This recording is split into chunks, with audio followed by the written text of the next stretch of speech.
You know, Kurt, one of the things that really challenges me is believing that because I have access to all this wonderful behavioral science research and knowledge, that I'm somehow better equipped to handle my own natural biases. You know, I have the same sense. I get lulled into thinking that I can overcome my biases because I can simply rely on my knowledge about them, that all my years of study somehow make me immune to these biases that are out there. Yeah, well, that's not the case. What? Yeah. Well, Laurie Santos said it perfectly, right? It isn't. Just because I study it doesn't that mean that I'm immune, that I don't have to worry about them anymore? No, man, we're all suffering from the G.I. Joe effect. The G.I. Joe effect. You know, that knowing is not enough to actually change our behavior or overcome our biases, you know, that one. So we need to build processes that enable our environments to help us make better decisions. My father used to say, the road to hell is paved with good intentions. Oh, ooh, I have a bunch of good intentions. My good intent. I intended to send you the thank you note. I intended to get you a birthday gift. Yeah, what about that? Now that you bring it up. It was my intention. It was I meant to do it, Tim, really. All right. Our guest, Nurit Nobel, applied this knowledge is not enough approach with a firm in Sweden. And they realized that more diverse workforce would make for a stronger company overall, and that intentions just weren't enough to make their recruiting and hiring more diverse. It's really not about being sexist or racist or in any kind of way wanting to to not hire in a diverse way. People can be extremely motivated to do so. But exactly as you say, know that we are vulnerable to these biases. That's just the way that it is. Welcome to Behavior Grooves, a podcast that explores why we do what we do. I'm Kurt Nelson, and along with my co-host Tim Houlihan, we interview people around the world to better understand our behavioral nuances and apply those insights to work and life. In this episode, we spoke with Nurit Nobel, who was in Stockholm, Sweden, where she's working on her PhD. Nurit is a co-founder of Impactually, along with one of our favorite guests, Christina Gravert. Oh, Christina. Yeah. Impactually is a behavioral science consultancy that is firmly grounded in both academic rigor and real-world experience. Our conversation with Nurit, who, by the way, is related by marriage to the family associated with the Nobel Prize. Cool.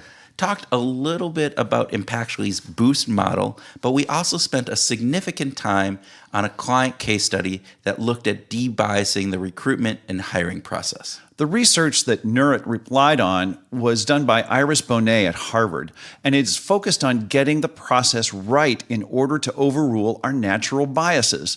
Theories aside, it was Nurit and her team that put the research to good use. And we'll get into the nitty-gritty of all that as how she dealt with it in our conversation. In our grooving session, we talked about Boost, Brexit, and recruiting. So listen to the end to get our insights on what we thought about the conversation. And we have a favor to ask. If you like what you hear, and we know that there are many, many listeners who keep returning for more episodes. I don't understand why, but they do. Well, they do. But if you do, please jump on your favorite podcatcher and give us a good review. It signals to Apple and other services that the podcast is likable, and the reviews improve our position in the rankings, which helps expose us to more listeners just like you. And we want more listeners just like you. We want all of our listeners to be exactly the same in our recruitment process of listeners. So send it to the people that you think are exactly like you. Is that what we want, Tim? No, we want diversity. Oh. We want diverse listeners. Well, we'll have to apply some of the lessons from this episode to get some more diverse listeners. But for now, send it to your friends. Send it to your friends. Yeah, right. For now, definitely. And so learn a little bit about debiasing that recruitment process, whether it be for your company and or for your podcast. So sit back, grab your notebook along with some Swedish fish to munch on. Yum. And listen to our conversation with Nurit Nobel.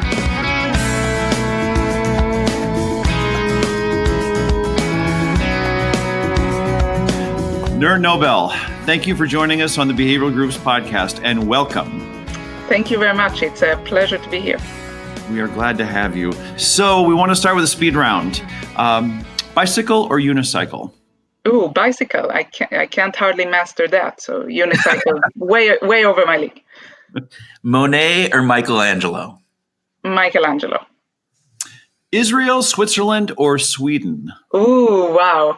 Well, I would have to say there's no way I'm going to come out good out of this, but I'll say Sweden because that is the place that I've chosen and this is where I live and this is home now. All right. Okay. Nudges or incentives, which are more effective? Nudges all the way. Not an economist. Yeah, there you go. Well, let's talk a little bit about nudges. You have done in your work along with Christina Gravert and the company that you have, you guys have started a company, Impactually, that works a lot with nudges and working with organizations. Tell us a little bit about that. Yeah, and I mean, that's exactly what we do. And, we've just found that there was actually a gap in taking a lot of this research that's being done by academics such as Christina and many, many others. Such good research that's being done about how you can use insights about how people make decisions and how they think and how to maybe steer them towards behavior change. And there's such a big gap between taking all that research and applying it in real life. And we found that there's interest from both companies and also the public sector in actually doing that and leveraging these insights in helping people eat better, work out more, save more money, etc. And that's when we started Impactually based on that background. And Christina, my colleague and my co-founder, who has been on your podcast, she was back then a postdoc at Gothenburg University. She's now a professor at the University of Copenhagen, whereas I was coming more from actually the company side. So I was working in marketing for many years for Procter & Gamble, and after that I was in a brand consultancy firm. And for me, it was like, okay, so I've done a lot of applying psychological insights to maybe help companies sell products, kind of sharpen their brand image, address their consumers in a better way.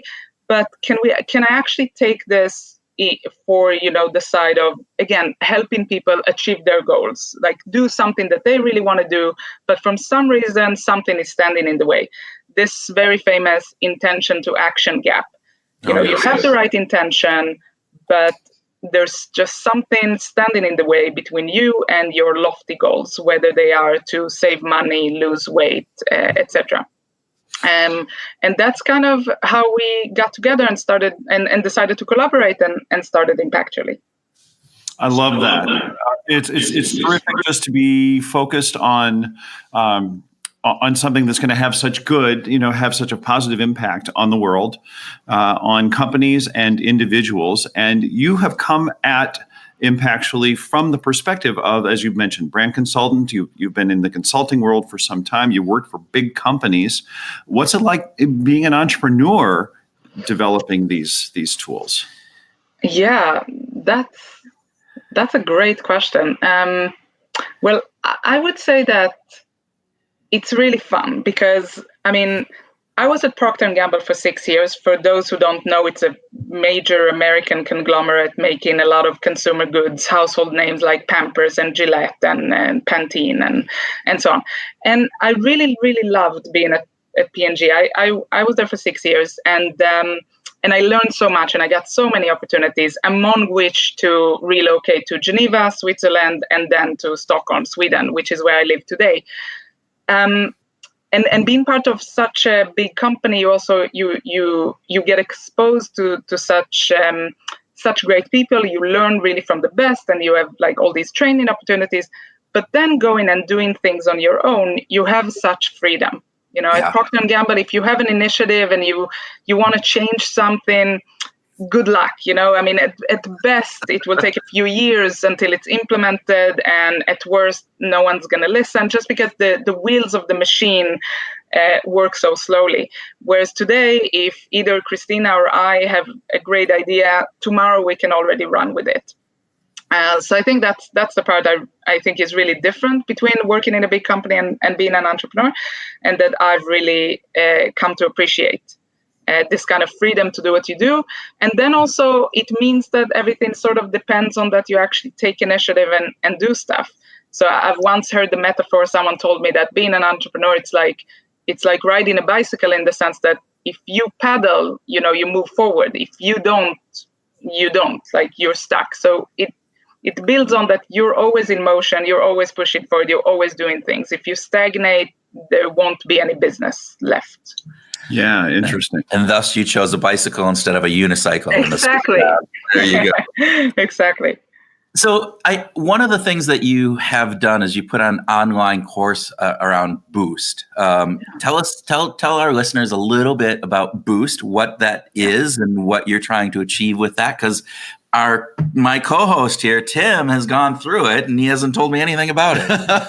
I'm keeping all the good stuff for myself. I know you are. You're trying to keep it away from me, man.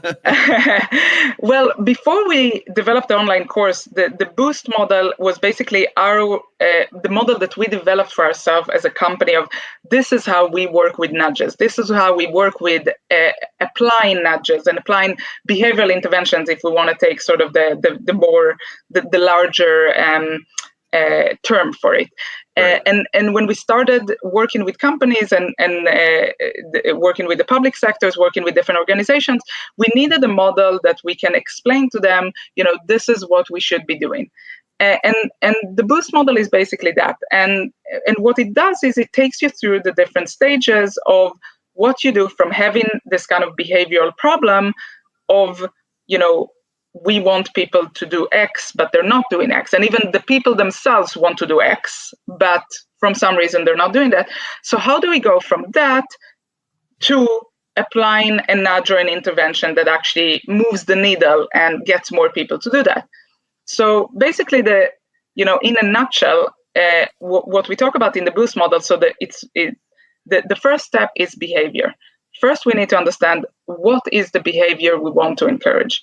A lot of the times people come to us, be it companies, organizations that we work for, or people that come to our face-to-face courses in Stockholm, our executive courses, and they say that they have challenges like, we want our employees to be more collaborative, or we want people to think more about the environment. And the first step that we always try to make it clear to them is that nudging and behavioral interventions are tools to change behavior, not attitude.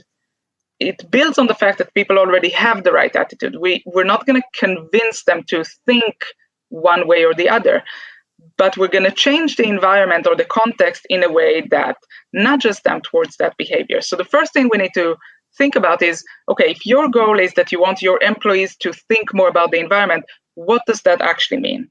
Does it mean that they commute more by public transportation than by car? Does it mean that they turn off their computers at the end of the day? Does it mean that they recycle more? What is the actual behavior rather than attitude that you're trying to encourage? So that's the first step.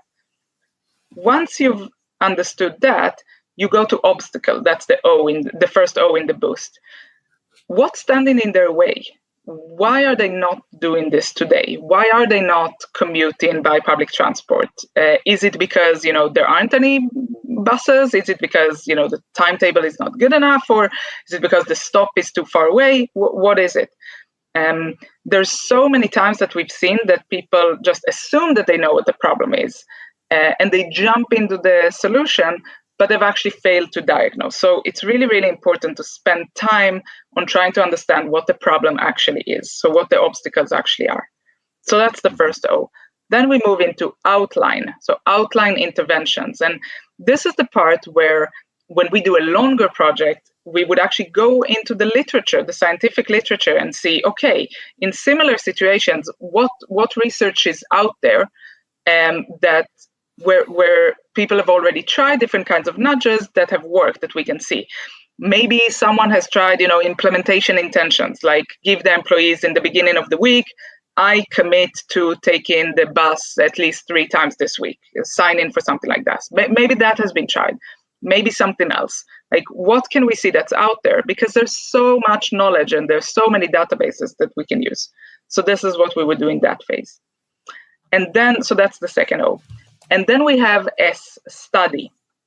As you know, we come from academia, at least my co-founder, Christina does. And I am also today a PhD candidate. And in general, in nudging and in behavioral economics, it's very much a field that, even though we want to now apply it in practice, it comes from research, right? It comes from science. So a big part of it is actually, let's test it out. Okay, we went to the literature, we saw a bunch of ideas that worked for someone somewhere, but will they work for us in our context? So doing something like a randomized control trial and actually trying to see, will this work for us, in order to not get disappointed. And then the last letter, the T, is tailor. So once we receive the results of our study, we basically tailor it to this particular situation. We start thinking about scaling, we start thinking about costs and benefits, etc. So this is basically the process from start to finish, from the behavior until you actually tailor an intervention to address it. And we developed that process as our process, basically. This is how we work. This is how we work with companies. This is how we work with organizations that turn to us. But then when we did that, basically for a year, we started seeing also that there is demand out there for more people who want to be able to apply themselves nudging or behavioral interventions in their own organizations or in their own lives, or, just go one level above from, I'm a behavioral science nerd and I like listening to podcasts, or, I love watching TED Talks by Dan Ariely, or, maybe I've read a bunch of books and I really love Thinking Fast and Slow. But a lot of people want to move above, like beyond that level to, I actually want to apply this, either in my organization, in my work, or in my life. And that's why we decided to do the online course, to actually enable people to design their own nudges, like become their own behavioral scientists and apply this knowledge by themselves.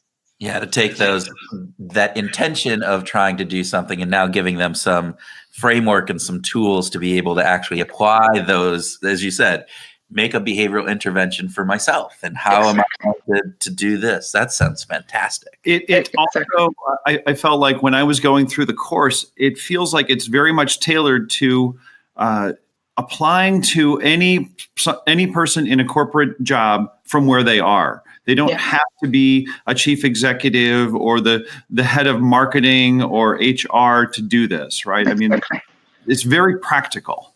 Absolutely. I mean, we normally say that if you work with people or in some kind of way relate to other people, and you're actually interested in that, and you're interested in how can I gain more tools to influence people to do something that's right for them, that's good for them, to help them make better decisions, then you could probably have use for another tool in your toolbox. And we're also not saying that, and that's also really important, that nudging is, the ultimate tool, or that it can solve all the problems. And definitely, I mean, again, my partner is an economist, so she's definitely a fan of incentives. But in general, we don't say that other tools to change behavior, such as, regulations, laws, incentives, and so on, those have their place. But nudging is definitely something extra that I think a lot of people, even though behavioral science has sort of been exploding in recent years, and all these popular books and so on, but a lot of people are still missing the final piece of like, okay, so but how do I actually work with this? How do I move from read a few cool books, had lots of aha moments on how people work, but actually how to apply this in reality? So I think that's sort of what we try to do with the online course. And that's kind of the feedback that we've gotten, that really works, that people really feel, also in our face-to-face courses, people really feel enabled, like, okay, I actually have something that I can go out and work with now. Well, and it's hard to imagine that there's anybody that isn't interested in how they're interacting with other people. I'm sure there are some people out there. I can't imagine that's crazy talk. There are some people out there, but they're not listening to this podcast. They're not listening. All of our listeners are definitely interested in that. Yeah. Well, Nurit, tell us a little bit about, so I know you've been doing this, and you've been doing some really interesting work with some organizations, and particularly we had talked before we started here about some work you're doing around biases and hiring and various different things. Tell us a little bit about some of that. Yeah, that's actually one of my favorite projects. It's also one of my most recent projects. I've been working with a tech company to help them apply insights and knowledge from behavioral science in order to de-bias their recruiting processes. So one of their goals, they embarked on a major recruiting process. Basically, by summer, they want to recruit around 11 people. And they are about 11 people. So basically doubling the size of the company. Okay. It's almost a startup. It's kind of the next level after a startup. And they really wanted to increase diversity because, we all know that diversity is important. Diversity works. There's tons of data about it. And actually, when I started the project, one of the things that were important for me is actually to look into that data. But even when you do that, you really see that there's lots of again, data-based reasons of why you want to increase diversity, even in a very small company. Things about how diverse teams have better bottom line, so it contributes to the bottom line, but also to employee engagement. So employees themselves feel more satisfied and more engaged at work when they work in diverse teams. And this is something that we also heard from the people themselves working in the company, not in management, but when we actually went to the developers, they were telling us, like, we actually feel that it's a bit boring that, there is not a single person who is not, a white male in their 20s in this company. So people also feel it themselves. But when I started looking at working with this project, it was really important for me to look into the data and actually even summarize it in a little like, this is why we want to do this, to also get buy-in from everyone so that it's not only like a pet project of the CEO who wants to increase diversity, but actually that everyone kind of signs up to the cause together. And this will prove actually very, very important in the future when I get into the success drivers on what actually drove success. But basically, so starting with this goal of, okay, we're going to recruit 11 people. We want it to be a diverse workforce, and particularly with gender diversity. And we set the goal that at least 30% of the recruiting, we want it to be of women, and also specifically in the tech roles. And then moving forward and kind of looking at, okay, so what does the research say? Why is it hard or harder to recruit women, and what can be done about it? And really, when starting to look into this, there's fascinating stuff out there. Stuff like, the words that you choose, the word that you put in your job ad will determine the number of women that apply or don't apply. And there are actually online tools that we have used and that we're happy to recommend. So I have no connection to them, but if anyone is interested, just shoot me an email and I'm happy to share. But we've used some online tools that use actually artificial intelligence to go over your job ad and tell you, this is a problematic word. This will probably score really well with males, but not attract enough females. So, you probably want to steer clear of this, and you probably want to do more of that. So words actually like together or, team or these kind of things actually tend to attract women more. And the nice thing was that this was a company that had team and collaboration as really important aspects to it. So one just needs to highlight what is already there. This isn't about, making something up, but more about thinking of putting your best foot forward in order to attract the candidates that you want to attract. So one thing was about the choice of wording. Then another thing was about also things like salary expectations and how you communicate that. And even just a step before that, your requirements for the ad. A lot of the times we look at job ads and then we see, kind of a grocery list of requirements. You need to have had 4 years experience in this and only in this kind of companies and this kind of degrees and this and that. And what research has shown is that women are less likely to apply to jobs that they don't feel that they answer 100% of the criteria. Whereas men will actually apply even if they answer only 75% of the criteria. And I can tell you, as later when we did the recruiting process, that even when people only answer 75% of the criteria, often as the recruiter, you sort of like, if you see something that you like, you still let that person pass. And then, often we were convinced later. But if only the men will put themselves in that position, then you're much more likely to hire that guy who's probably really great, but you never would have even met the girl who is also equally great and also equally answers only 75% of your criteria. But she never applied because she didn't think she had a chance. So actually removing these grocery lists of 10 items and maybe only really having like 3 items, like these are the must-haves, and then we have a bunch of nice-to-haves. But like, feel free to apply even if you don't have all these specific things. So things like that. So it started with how we articulated the ad, where we placed the ad, and then also moving forward to the actual recruiting process.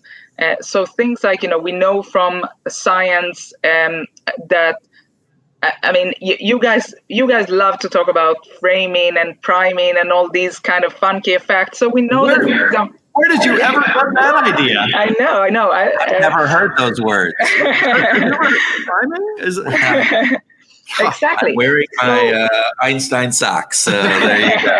Needed to be smart. So we know that, for example, the order in which you review candidates also determines a lot how you're going to judge them. And I don't know if you guys are familiar, but there's kind of a very, very famous study in that context from my home country, from Israel, about judges and how judges tend to be more lenient earlier in the day. So that the closest they are to the meal that they've eaten, they're more likely to actually give a lenient sentence. And then the hungrier they get, the worse the worst off people are. So having things like a way to randomize candidates so that you don't always meet them in the same order, so that you always have an advantage if you are the candidate whose last name starts with, A, for example. Things like having a diverse team that is owning the recruiting process. Because, if you only have white males doing it, since we also have something called the affect bias, people tend to also rank higher people who are like them. People tend to confuse the question, is this a competent candidate, with the question, do I like this person? Yeah. And there's nothing wrong with trying to recruit a person who is likable, or a person who will be collaborative. I mean, this is not about now we're only going to recruit assholes and maybe I shouldn't have said that. That's why we have recruited Jim, and he's one of them. And I like to talk about assholes. Right. Exactly. So this isn't about, just removing that out of the equation, but more understanding that we are more likely to think that people who are like us are likable. So one of the things that I removed when I came to this company and to the recruiting process here is that one of the questions that they had in an interview was, what's your favorite sci-fi novel? And I can really see how the person who did the recruiting, when this was a startup, right, of like 3 people, the 20-something really white male, right? This is the 20-something white male guy asking the question. So he thinks it's totally relevant.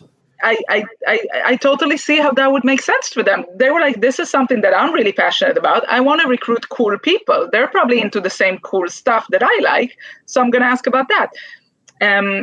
But, I think what we had to, have a shift in attitudes of people can be great developers and great engineers and not be into sci-fi. And that's totally okay. So let's remove that question and maybe ask about your hobby or your interests, but it not necessarily has to be sci-fi. So these are just some of the things, and I can really go on and on and on, but there's so much that behavioral science tells us about how recruiting processes are very, very flawed in many ways and lead to bias, that there's a lot one can do if we are aware of this to actually remove that and make them much more pure in order to really recruit the best person for the job. Yeah, it's much more than just being aware. You and your client went so far as to construct guidelines and protocols so that you would not just be aware of the biases, but intentionally avoid them. Yeah, and I think that's fabulous.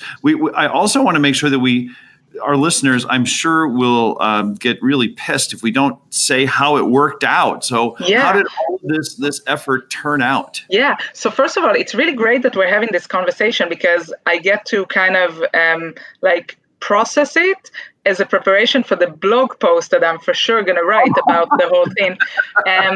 So that's definitely coming. But so we're not at the end of the recruiting process yet, but by now we have recruited 7 people.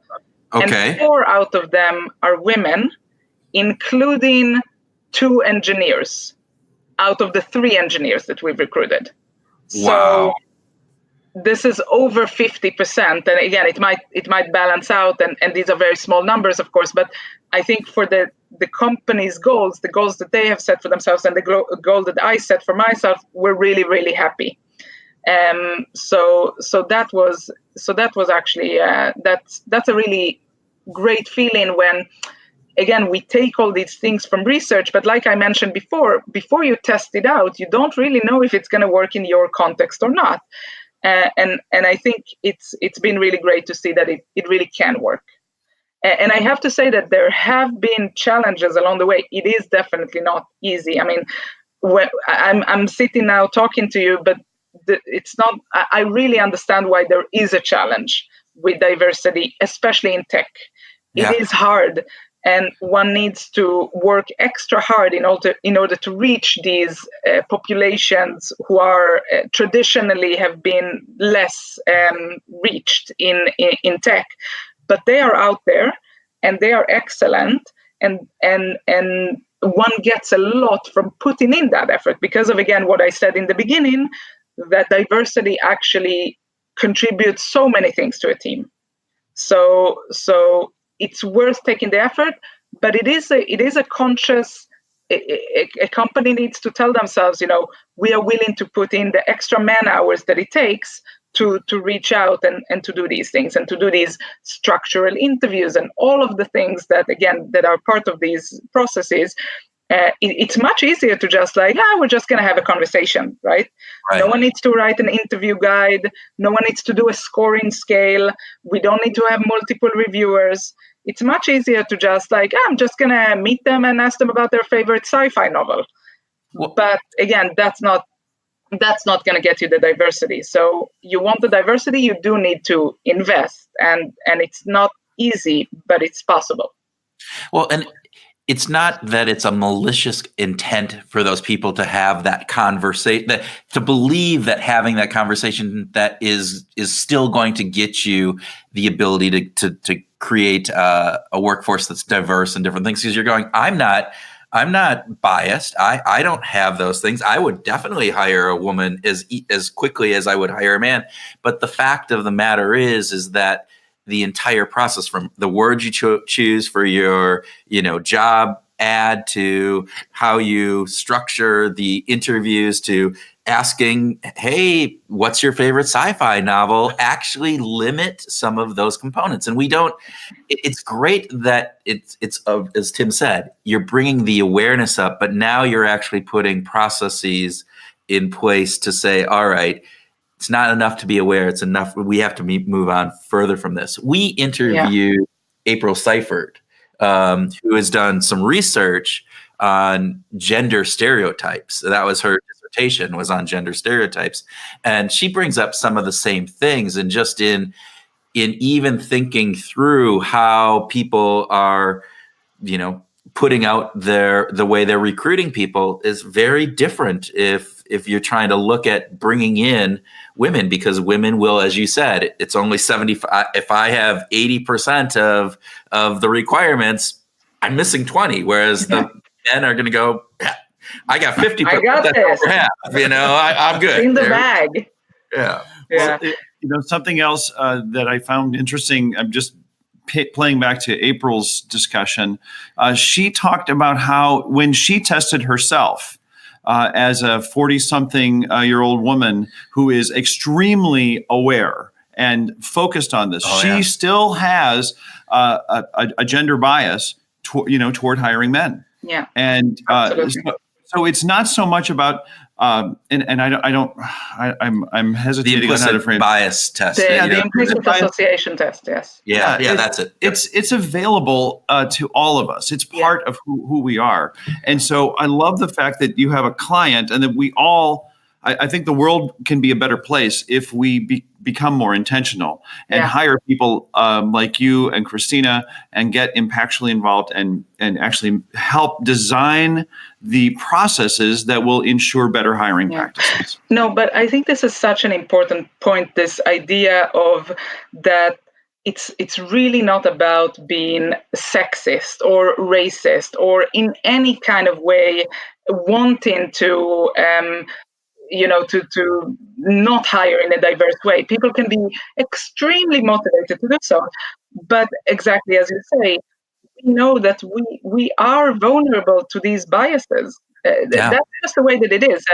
And part of what we do, yes, awareness is the first step, but it can't go all the way because we cannot override our mind. And exactly like April said, we all have it. We all have it, even with our best intentions. And I do believe that people have the best intentions, but it's absolutely impossible to override our mind and the kind of cognitive mistake that it does once in a while. And that's why the whole premise of using behavioral insights is to change the context or to change the environment in order to help promote these goals, rather than just explaining to people, by the way, you have this bias, so can you please just not act like it? That's not going to get you very far. And that's actually, I think, and I believe that this came out in the podcast with April as well, that this is rather tragic that today, as companies are becoming more aware of the virtues of diversity, their answer is to invest more in diversity training. This is why diversity is important, or like this is how to do it.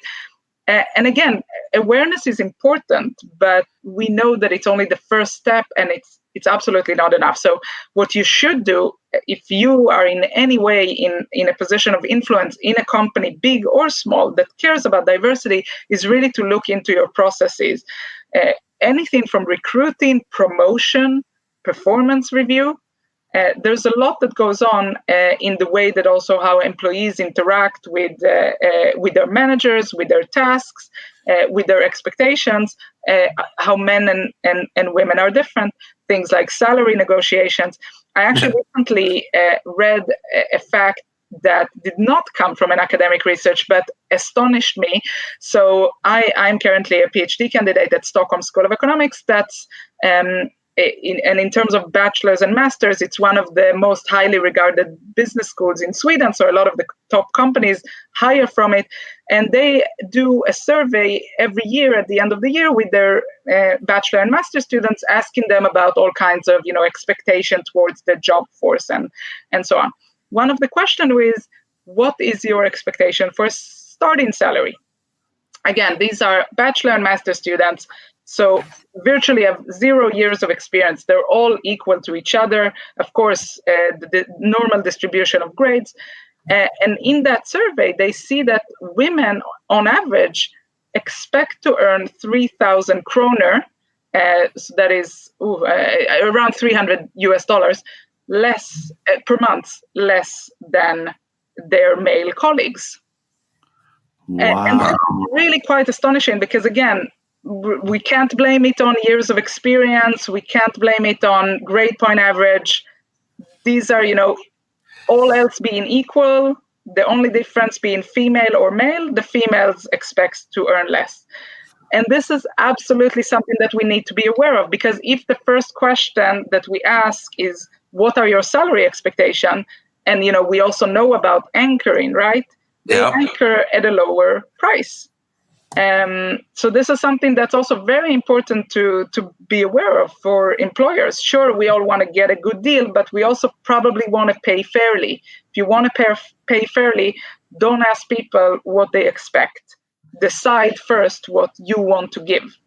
Yeah. Well, we talked just recently with Linda Babcock from Carnegie Mellon University, and she's done a lot of work on negotiation, particularly women in negotiation. And the fact of the matter is while you're talking about the expectations of starting salary, women are actually less likely to negotiate that salary even once it's offered. So that starting point already with a lower starting point, then with this lack of probably trying to negotiate higher, it just lends itself to doubling down on some of these different things. And one of the other things that you talked about that you were just saying, just in this recent component, saying like, what are the expectations that you have for people, and how are you, as a manager, what are you telling your employees, and the difference between men and women? And Linda's done some real interesting research there too, of inside of an organization, women get asked to do the non-promotable tasks much more than men typically do. The things like, can you plan the company party? Can you, can you make some copies? Could you make sure that the team has got lunch? Make sure you're on the planning meeting for, this other thing that doesn't really relate to your specific job. And again, it's awareness in and of itself is a start, but it isn't enough. You need to really put processes in place to be able to say, all right, are we distributing these tasks across the entire workforce, not just because we go, you'll be good at that, and those are different pieces. So absolutely. Fantastic. Super important and super true. Emotional labor, just like in the work and outside of the work, women tend to take more on themselves in that regard. So I absolutely agree. Yeah. So we met you through Christina, and we, and different things, but the story of you meeting Christina, I think is really kind of fascinating. So you want to tell our listeners a little bit about that? Yeah, exactly. So before, when we were chatting, I asked you if you wanted the long version or the short version. So I can take a bit more of an elaborate version now. But basically, as I mentioned, it all started at South by Southwest. South by Southwest. Austin, Texas connection. Austin, Texas. A Swedish, an Israeli connection. Of course. Exactly. Perfect sense. Everybody knows that. What happened was I was working for a brand consultancy, a really, really great company here in Stockholm, working with some of the biggest companies in Sweden. And one of the great benefits that I had working for them was that we had a budget that every year we could take and basically do whatever we wanted with, as long as it's in some way related and to what we do. And what I chose to do with the money I got for 2016 was to travel to South by Southwest as sort of an inspirational conference. Go there, get inspired, take back some learnings to the company. But as it happens, it sort of met me in a kind of a crossroads in my career, where I was also kind of maybe looking to get inspired, not only for the purpose of taking back learnings to my own company, but also just personally.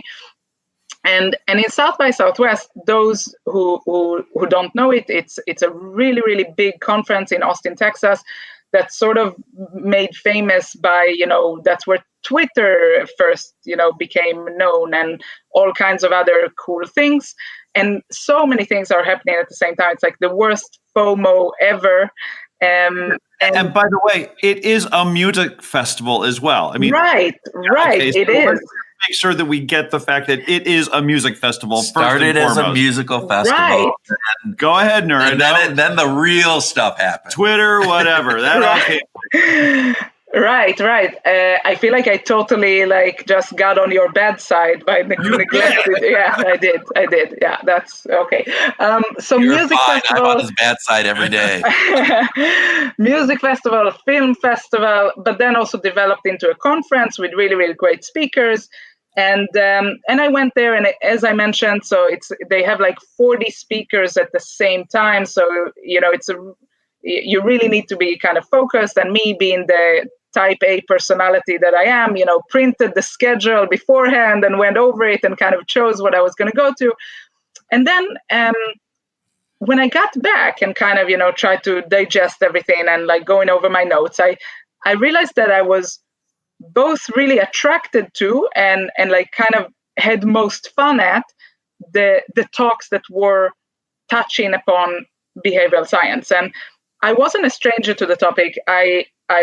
Both my bachelor and my master in psychology, but as mentioned, I kind of chose until then to kind of channel my knowledge in human behavior and psychology to the more practical aspects of marketing. But in this conference, there was one talk which was about so a guy from the UK who did a talk about how can we analyze Brexit, which was the hot topic at the time, from a behavioral science standpoint. So he talked about system 1 and system 2 and how the kind of Remain people were talking more to the system 2 and kind of presenting all this data and facts and figures. But the Leave people were kind of talking more to the system 1, the Homer Simpson in us. And then he had a bunch of other stuff, and I was just fascinated. And then there was another talk that was talking about the research on how if you present to people kind of photos of their future self, they're more likely to put more money into their pension savings because you kind of make it more tangible to them. You are going to grow old one day, etc., etc. So all these kind of talks, really, really kind of random stuff, but I was really, really inspired. And I came back to Sweden and I just started like kind of sketching in my notebook and thinking, what can I do with this? I knew about the behavioral insight team. I had read Nudge. I'd read Thinking Fast and Slow. Suddenly it all came together and I was like, is anyone doing this here? And if not, can I be that person? And from there, the next step, at least naturally for me, when I want to learn a lot about a topic, I try to reach out to people who can teach me. And when I wanted to know what exists in applied behavioral science in Sweden, I started Googling and searching for people who are experts in that or are operating within that in this geography and could help me figure it out. And Christina was the first person actually that came up when I was doing that search. So I actually emailed her and just out of the blue and just told her like, this is me, this is my background, these are my intentions, can we have coffee? She was living in Gothenburg at the time doing her postdoc, but she was traveling to Stockholm every once in a while. And we met. And the first time we met, it was actually not at all relevant to talk about any kind of collaboration or company or anything. And that wasn't what I was interested in either. It was literally just an open conversation and like what exists. And she was super generous. And she said, read these 5 books, read these 10 reports, look into these 5 consultancies that kind of sound like what you're trying to describe that you are interested in doing. And, do that. And then we can talk. So she gave me some really great resources. So was she giving you basically for a little while? Exactly. How earnest this student can be. Exactly. The professor in her was giving me homework. Exactly. But I really appreciated that because that's what I wanted. And then a few months later, I just wanted to keep in touch with her. So we just met again. But this time I told her, so actually, Christina, before summer, I gave my notice to the company I was working at. By the way, giving notice in Sweden is 3 months, not 2 weeks as it is in the US. Yeah, wow. Exactly. So I gave my notice before summer and now it was after summer and I met her again and I told her, so, this was Thursday. I told her tomorrow is my last day. On Monday, I'm on my own. I'm on my own and I'm going to start working on this. And then suddenly, she was in a different place in her career journey and suddenly became more interested and suddenly the idea of collaboration came about and and that's how it happened. I love it. I with the exception of the fact that you initially positioned South by Southwest as this conference and missed that it's this fabulous music festival. Yes, you should all go to South by Southwest and only attend the concerts. None of this conference stuff. You should be sleeping during the day and watching the shows during the night. That's about the only way to get through it, as far as I'm concerned. But I have seen. I've been several years and saw great shows, but also attended some really cool conference things. HP had some really great things a couple of years ago.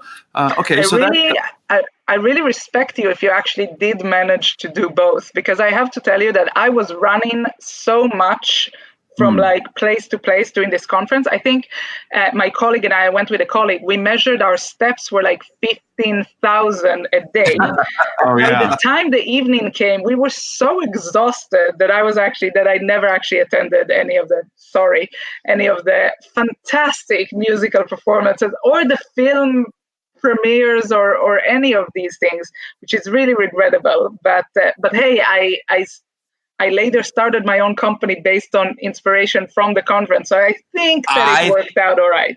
I think it's absolutely 100% acceptable to do that. We can have this whole conversation later. We'll punch it out and do whatever we do. Well, Nurit, you could redeem yourself if we spent just a couple minutes talking about music. How about that? I know you're a dancer. And so do you approach music from the perspective of, can I dance to it or not? Well, I mean, dancer is a big word. I dance.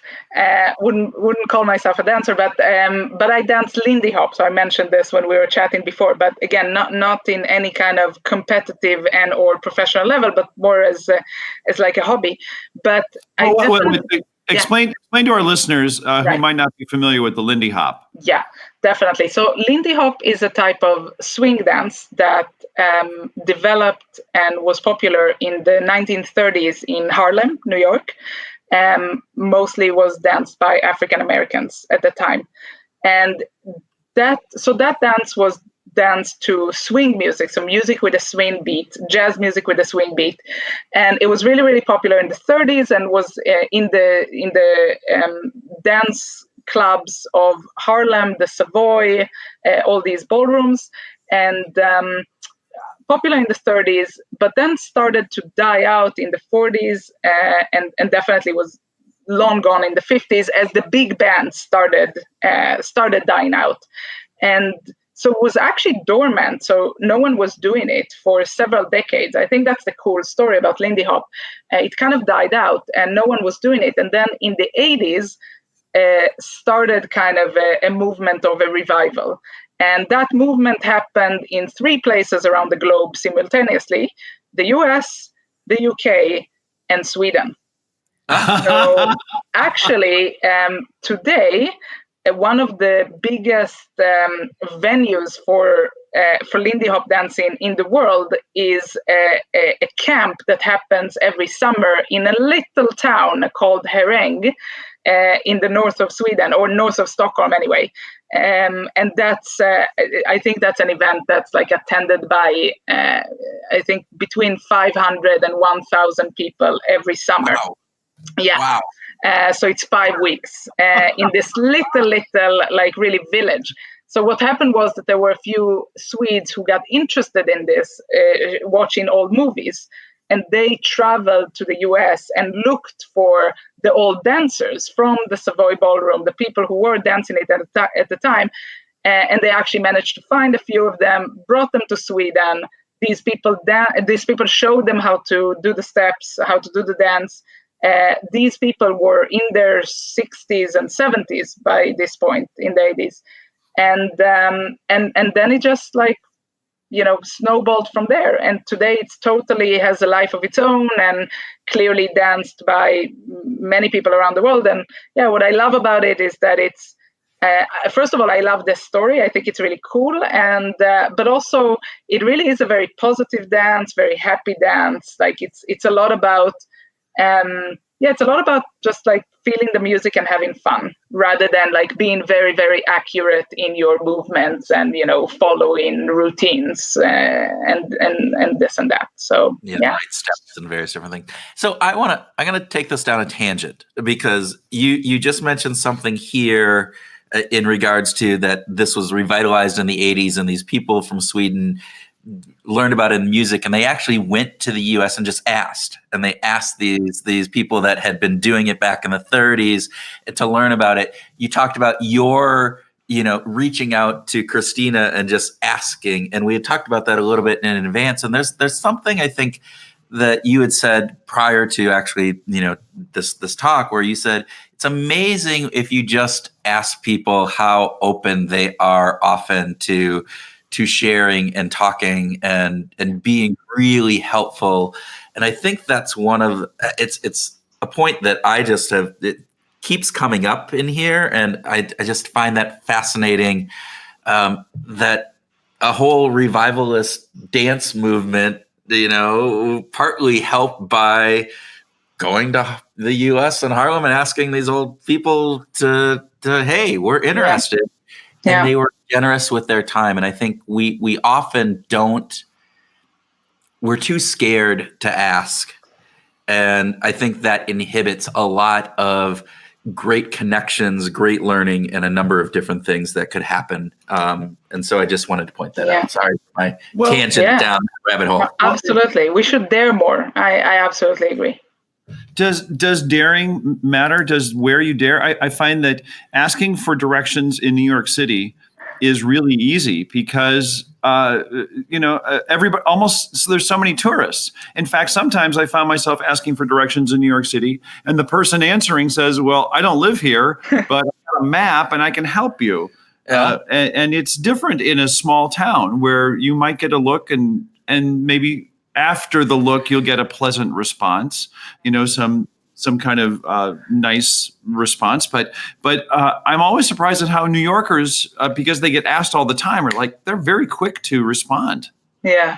I think that there's something that we talked about before is in the context, I think, of both this Lindy Hop revival and, my own reaching out to Christina and reaching out to other people, is that a lot of the time, I find that people are really generous and they really love helping, and also people love talking about and sharing something that they're passionate about. And I imagine that Frankie Manning, who traveled from the US to teach the Swedes how to dance Lindy Hop, he was just super excited that someone wants to learn this dance that, he really loved as a young guy dancing in Harlem. And when Christina got my email, I can't put myself in her, she will need to answer to that, but I'm sure she was like, okay, it's this girl wants to take a few minutes of my time, but she wants to talk about something that I care about and that I think it's cool. Why not? And I've often found that that's the case. Also reaching out to professors. Now in academia, if I see a research that I think is interesting, that I think, okay, maybe I can, either replicate that or just, do another take on it, I would email the people who wrote it, even if it is, I don't know, Richard Taylor. I haven't emailed him yet, but I'm just saying that, just do it. And then if you get a response, great. If you don't, you'll chalk it up to the fact that the person is super busy and, no harm, no foul. But you never know unless you try. Yeah, positive intent. And we have found that with the podcast, just in general, we ask a number of people, some of them, people who we just are, these are heroes. And the positive response, even for those who sometimes say, look, I'm just way too busy. I'd love to, keep me in consideration moving forward. But there's also others who go, sure, let's schedule some time. And we're like, really? Catches us by surprise. And we just are continually amazed. And so I agree with that. Just one last anecdote on that, because I just thought of the perfect example that I actually, when I started all of this, and as I mentioned, I was just shooting out emails to people like Christina. Another email that I sent was to Dan Ariely, who is a quite well-known behavioral economist, obviously written a few best-selling books, but is also coming from the same country as me, which in my book is a great reason to think that he might answer my email. And the thing that's really funny with Dan Ariely, if you ever try to email him, you will get a very fun, like automated response of, I'm doing way too many things. I have way too much going on. So like, I'm probably not going to answer you. And here's some frequently asked question link and so on. And here's links on how you can find out how I could answer. And here's links on if you want to learn about this. Yeah, it's a response that's like 3 pages long. Exactly. He clearly took a lot of time to, articulate that. But after that came that automatic thing, he actually did answer me. And not only that, it turned out that he was coming to a visit in Stockholm not too long after this. And we ended up meeting in Stockholm. I even took a taxi with him to the airport. There was a lot of traffic, so I got like a good 40-minute conversation out of this. And ever since then, we've actually met several times, both in Stockholm and in Israel. And I think this is another example of like, he's super busy, but I just kind of, I put myself out there. He saw something genuine in my email and he chose to respond. And he was anyway coming to Stockholm and like it worked out. And so you really, and he's definitely one of my idols. And you need to just dare more in conclusion like that. We have asked him to be. We've asked him to be on the podcast, and we've got a pleasant response. I'm too busy in various different things. But, next time you see him and talk to him, just say how much fun you had. Yeah. Because Tim knows him. We've met him and various different things. And so we're we'll keep at him. We'll keep asking. I'll put in a good word for you. Yeah, there you go. Yeah. Did you want more music, or are you good? That was great. All right. I'm just so glad that we finally worked through the South by Southwest framing. Now everyone knows that it's a music festival, first and foremost. Nurit, thank you so much. We have so enjoyed this conversation. We're grateful for your time. It was such a pleasure. Thank you so much.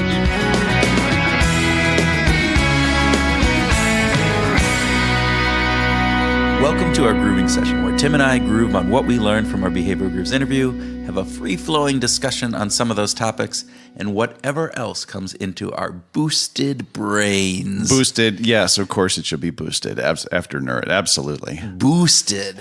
Boosted. Should we say that with a Swedish accent? Can you say anything with a Swedish accent? Because I can't.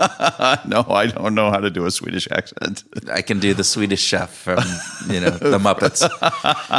Open, give it, open, go open. Yes. That was a great character, especially when he had chocolate mousse. That was my favorite. I don't remember. The chocolate mousse, Tell the chocolate mousse story. Well, he would just come in, this mousse would come in. It's brown, of course, and he would say, "Oh, chocolate mousse." And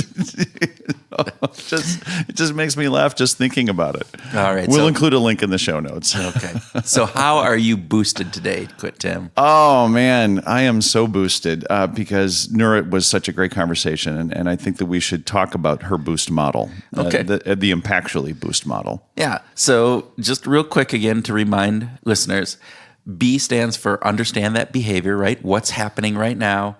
O is identify the actual obstacles prior to developing that situation. The other O is outline the intervention. So make sure you understand that outline of it. S is for study or learn what's really going on. And T, tailor the effort for the situation. So what really caught your attention in the boost model, Kurt? So one of the things I think that's important to understand, I think companies often overlook this. I think oftentimes we look to try to understand behavior, right? Companies tend to do that. We often outline the intervention, or organizations often outline the intervention that they're going on. But one of the things I think we don't always do is that tailor, right? So organizations tend to look for best practices.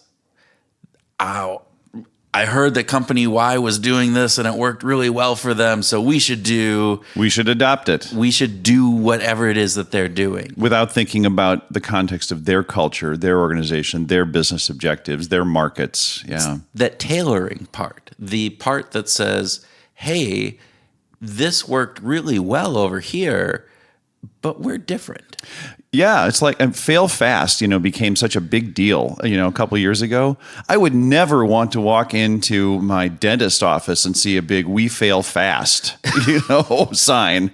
The idea of sort of randomly adopting great slogans or, best practices is a bunch of horse hockey. It really needs to be contextual, right? We talk about this all the time. We talk about how important context is and how context matters.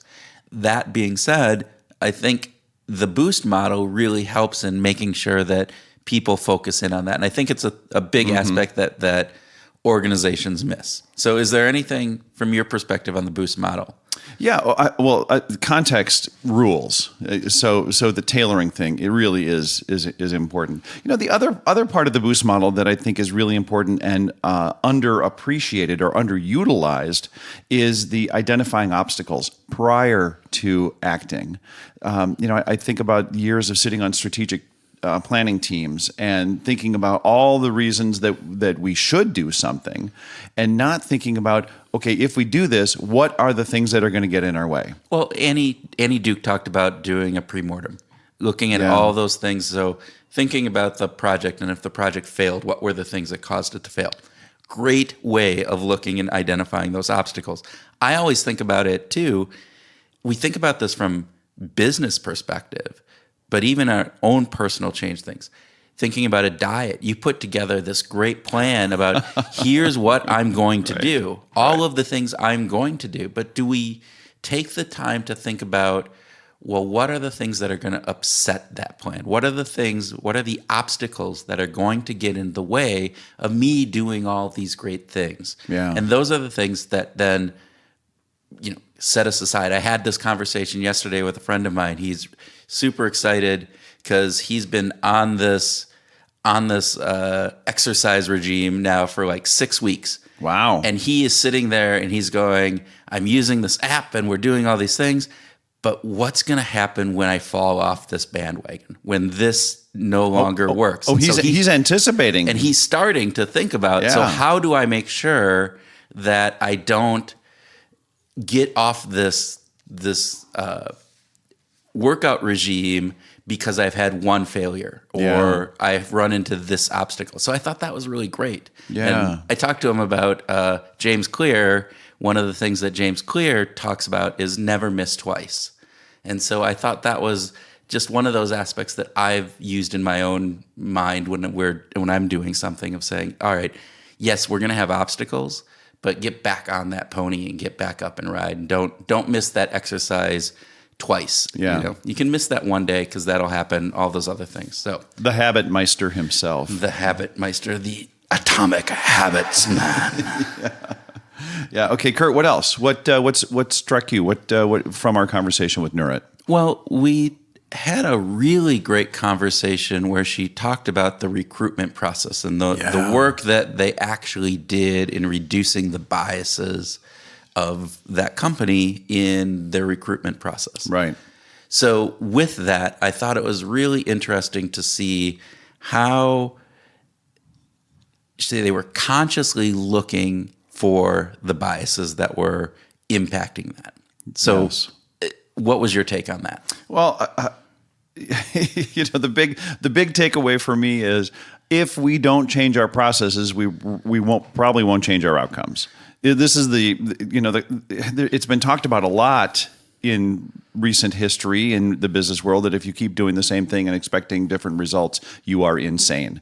And yet there's still a lot of companies that keep doing the same thing and expecting different results because they're not changing the processes. They're not actually changing the way they're getting into their decision making and the strategies that they're using. This goes back to the G.I. Joe fallacy. It goes back to this component of knowing is not half the battle. Knowing isn't even a very little part of the battle. You actually have to do something with that in order to change. So the component here that I thought it was fantastic how they used this on a recruitment process and looking at it. But what Nurit did that I thought was really important is they started to measure things and to test things and to experiment. Yes. So they started working on this to see what worked.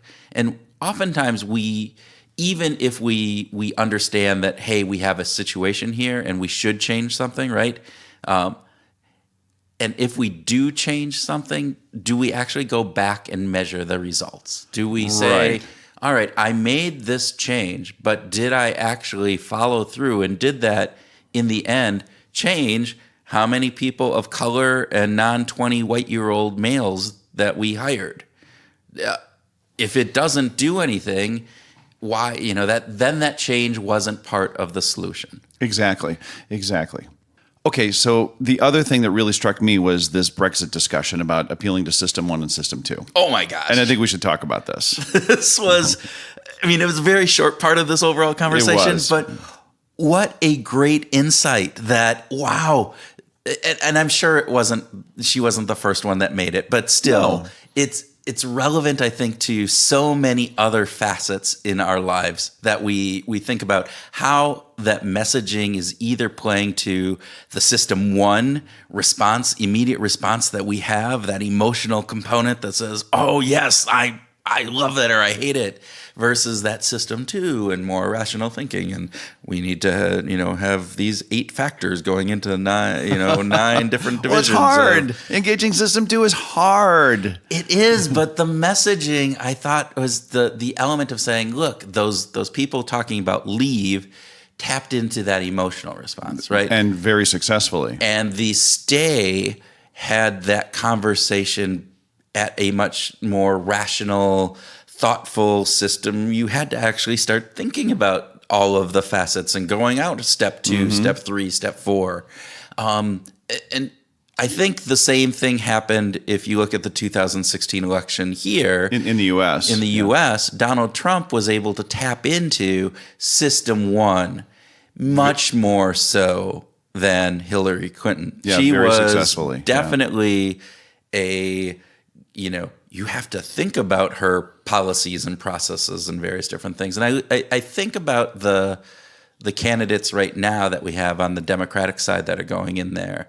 And it'd be interesting to do a little bit of an analysis of saying, oh, all right, well, we have, Elizabeth Warren, who is probably very much in the System 2 thinking, but maybe not. But she has a lot of policy, various different things. Or you look at an Andrew Yang, who is talking about UBI and various different aspects of that. And that's a very rational System 2 thinking, yeah. But is he bringing it down into this component of saying it's a freedom dividend, making it an emotional, the way he's framing that and thinking about that and communicating that. So is he trying to touch into some of the System 1? It'd be interesting to kind of actually we need to narrow the field down because otherwise it's way too huge. It's too much. Jonathan Mann talked about this. In our episode with Jonathan Mann, he spoke to this idea that messaging is really important and most effective when it appeals to both System 1 and System 2. Like you can craft a message that appeals to both System 1 and System 2. And in his perspective, those are most effective. And the only way you tell, to loop back to testing, is if you test different things, if you A/B test them and find out how people actually respond. What are the effects? What are the kinds of results that you get? Without actually testing, we just don't know. We're always just shooting from the hip. So I think that's a really important piece, right? So a takeaway is, how do you test these? But the takeaway number 2 on the Brexit component is that applies the framing of how we communicate. And are we appealing to our System 1 emotions or our System 2 rational is a very important aspect of how we frame our communications.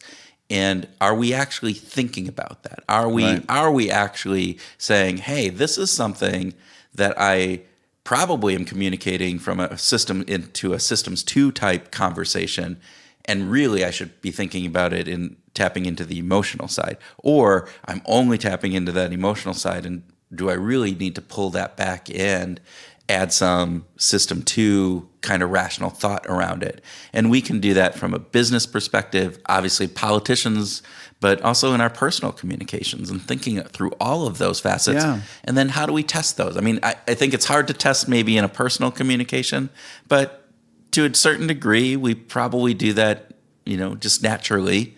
And in a business environment, we can definitely test that, right? Absolutely. And in particular, I think we do that consumer facing again, but we need to think about organizations doing it internally with their employees better. Absolutely. So Tim, I know you want to talk music. Well, I've been reading Joel Beckerman's book, Sonic Boom, and he does a great job of explaining. Is it about the Concorde? No. F-15? No, but it is interesting that he does talk about the effects of things like that. And he talks about how sound influences context, how it creates context. At Chili's, the sound of the fajitas as they are sizzling on that hot plate, this chain of restaurants, as they walk past you with this little griddle and sizzling, sizzle, walking right past your ears, actually engages us and makes us want to, oh, maybe I should get a fajita. Maybe I should do the same thing. Well, you were talking before we started this about Disney. Yeah. And very purposefully how Disney uses music to set the context for the different parts of the parks. Right. So in Tomorrowland, they're using it's upbeat music everywhere. It's happy music. You're not going to find, sad songs. Say no so minor much. keys. No. No all major keys. Look at you. You're a student. I'm learning. I am learning. Definitely.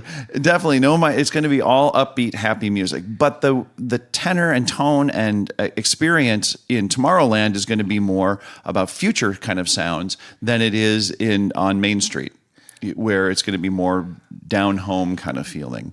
And so they change it to architect. They actually have sound architects that are creating these in the Disney Imagineering. Yeah, Imagineering.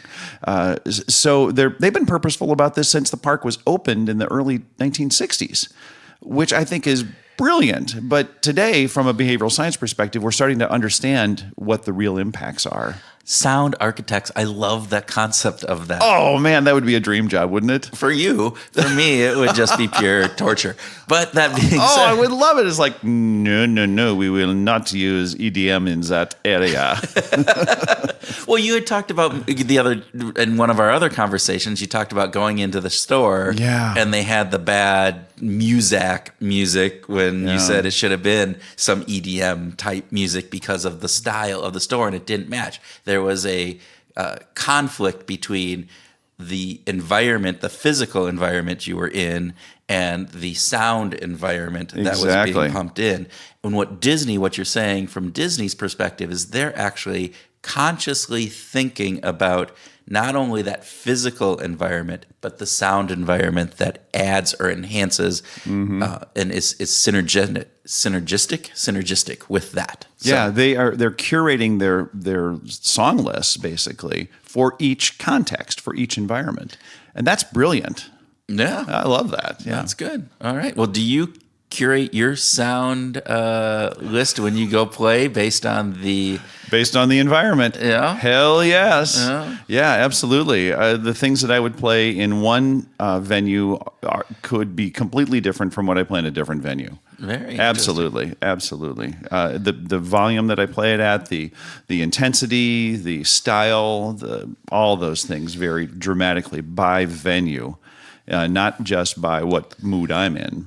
Well, I think one of the things that I think listeners should take out of this is not just to have a sound architect for your organization, which would be really cool. The music then in the, particularly if it's a retail or some other kind of component, but the working environment within that as well.